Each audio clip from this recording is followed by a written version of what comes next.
말씀은 사사기 12장 8절부터 15절까지 말씀입니다. 제가 가지고 있는 성경으로 384페이지에 있습니다. 사사기 12장 8절부터 15절까지입니다.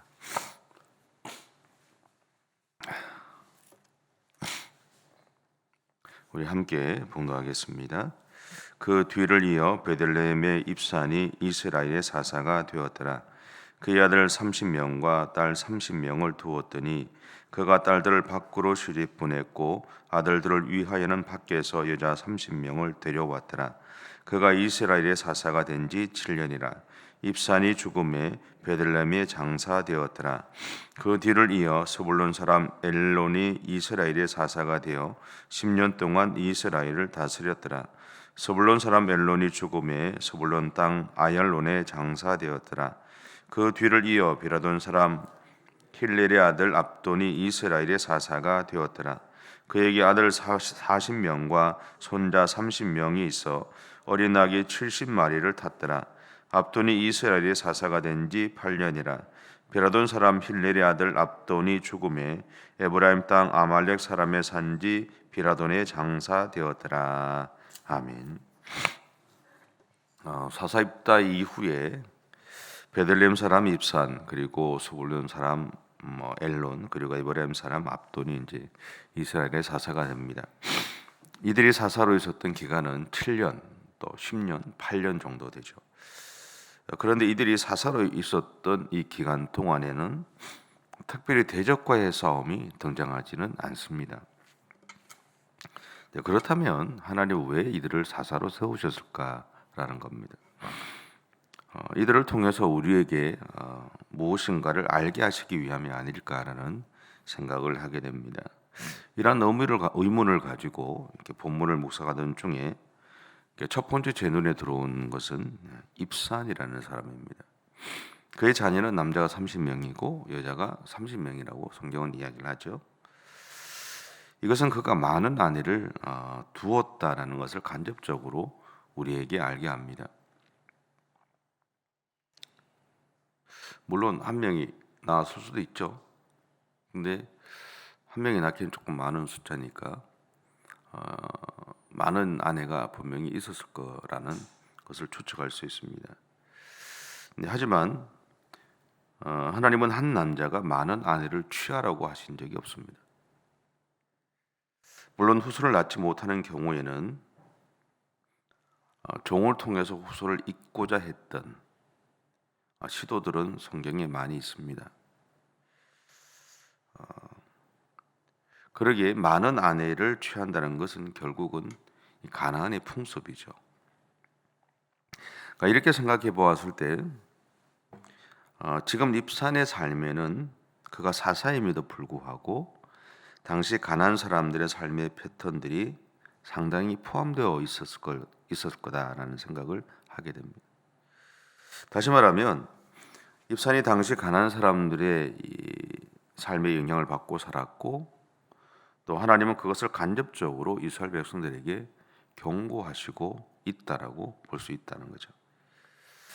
그리고 성경은 그가 30명의 아들을 위해서 밖에서 30명의 며느리를 들였다라고 얘기하고요.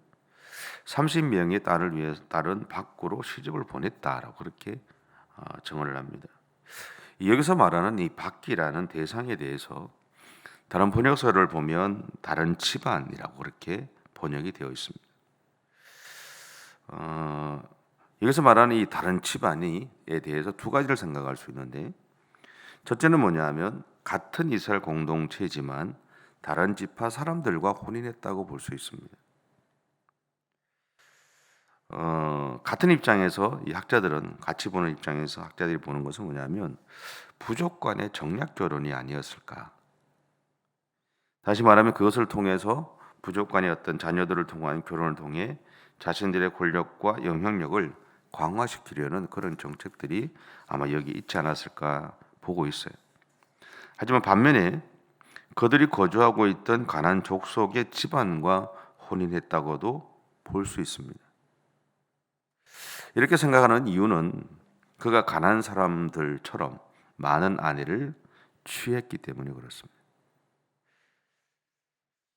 이런 추측에도 불구하고 입사는 하나님의 축복하심을 받은 사람을 맞습니다. 왜냐하면 60명의 자녀들을 두었잖아요. 60명의 자녀가 있다는 것은 그 이후에 후손들이 어마어마하게 많았다는 것을 이야기하죠. 하지만 그가 하나님에게 받은 축복하심을 하나님을 위해 사용하지 않고 오히려 자신의 권력 유지와 안위에 사용하고자 했다는 것은 분명한 것 같습니다. 두 번째 눈에 들어온 사람은 압돈입니다. 그에 대해서 성경은 아들이 40명이고 손자가 30명이며 70마리의 어린 나귀가 끄는 마차를 탔다라고 그렇게 얘기를 합니다. 물론 70마리의 어린 나귀를 탔다는 것은 그가 8년 동안 사사로 있을 때 어린 나귀 70마리를 소비할 정도로 이스라엘 백성들을 살피고 다녔다라고 할 수도 있습니다. 하지만 그렇게 하지는 않았을 것 같아요. 그가 그렇게 살았다면 성경은 그에 대해서 보다 더 긴 기록을 우리에게 보여주었을 것이기 때문에 그렇습니다. 만약에 그가 그렇게 살았다면 분명히 성경은 단지 지금의 기록보다는 더 많은 기록들을 우리에게 알려주었을 겁니다. 그리고 많은 후손에 대한 기록은 우리에게 그 또한 많은 아내를 두었다라는 것을 알게 합니다. 그럼에도 그는 분명히 후손에 대한 하나님의 축복하심을 받았습니다. 하지만 70마리의 어린 나귀가 끄는 마차를 탔다는 것은 다른 의미로는 한 번에 어린 나귀 70마리가 끄는 마차를 탔다는 말이 되기도 합니다. 그렇다는 것은 그가 권력력이 강한 사람이라는 것을 우리에게 알려주죠. 또 하나는 그가 자신을 대단한 존재처럼 생각하고 행동했다는 것을 알려줍니다. 아마 사치도 심했을 겁니다. 세 번째로 눈에 들어온 사람은 엘론입니다. 이 사람에 대해서 오늘 성경은 2절만 이야기를 하고 있습니다. 그런데 이 세 사람 중에 가장 오랫동안 사사로 있었던 사람이 이 엘론입니다. 그는 10년 동안 있었습니다. 그런데 이 10년 동안 별로 한 일이 없습니다. 성경의 기록에 보면. 물론 역사를 보면 중요한 사람이지만 그 사람의 업적을 의도적으로 감추는 경우도 있습니다. 하지만 대부분의 경우는 그 사람의 존재가 미미했기 때문에 기록할 것이 없는 거죠.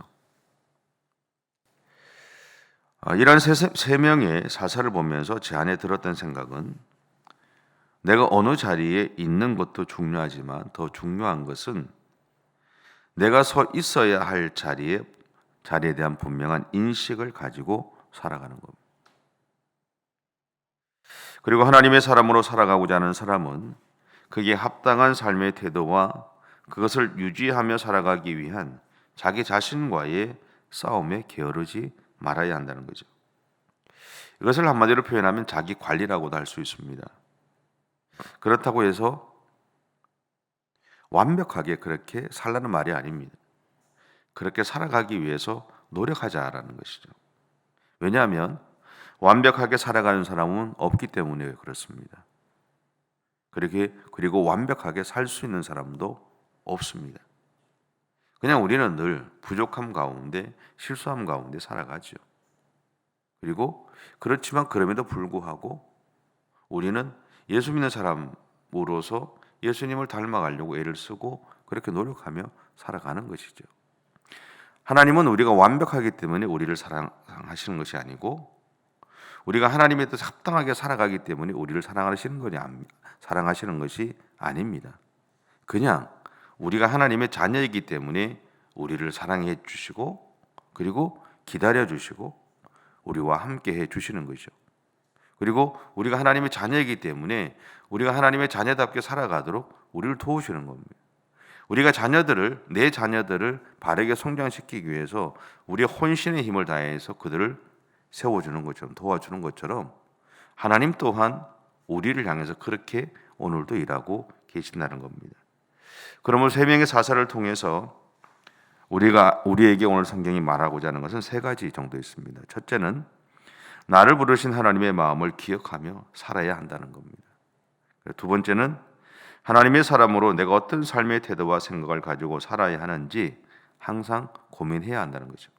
세 번째, 언제든지 나를 드러내고 싶어하는 내 마음과 싸우며 나를 죽이고 예수 그리스도를 드러내기 위한 싸움을 매일매일 해 나가야 한다는 겁니다.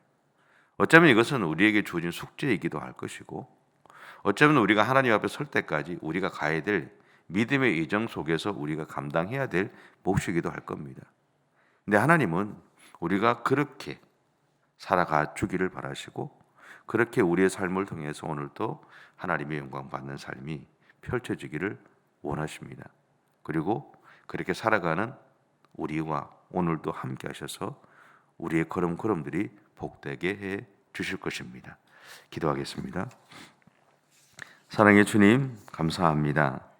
주께서 우리를 사랑해 주시고 우리의 삶을 인도해 주심에 감사합니다. 주님, 우리는 오늘 세 명의 사사들처럼 우리의 인생 가운데 부족함이 있습니다. 연약함이 있습니다. 실수도 있습니다. 잘못된 판단을 할 때도 있습니다. 하나님, 그럼에도 불구하고 여전히 우리는 하나님을 사랑합니다. 여전히 우리는 예수 그리스도를 생각하고 그분의 삶을 따라가고자 노력하고 있습니다. 우리의 그러한 수고와 헌신을 통해서 하나님 먼저 영광 받아 주시고, 그렇게 믿음의 길을 가려고 하는 우리들 가운데 오늘도 하나님의 놀란 은혜와 사랑으로 가득히 채워 주옵소서. 무엇보다 주님, 우리와 함께 주셔서 오늘도 우리의 걸음걸음들이 복되게 해 주실 줄 믿습니다. 감사드리며 예수님의 이름으로 기도드립니다. 아멘. 하늘에 계신 우리 아버지, 아버지의 이름을 거룩하게 하시며 아버지의 나라가 오게 하시며 아버지의 뜻이 하늘에서와 같이 땅에서도 이루어지게 하소서. 오늘 우리에게 일용할 양식을 주시고 우리가 우리에게 잘못한 사람을 용서하여 준 것 같이 우리의 죄를 용서하여 주시고 우리를 시험에 빠지지 않게 하시고 악에서 구하소서.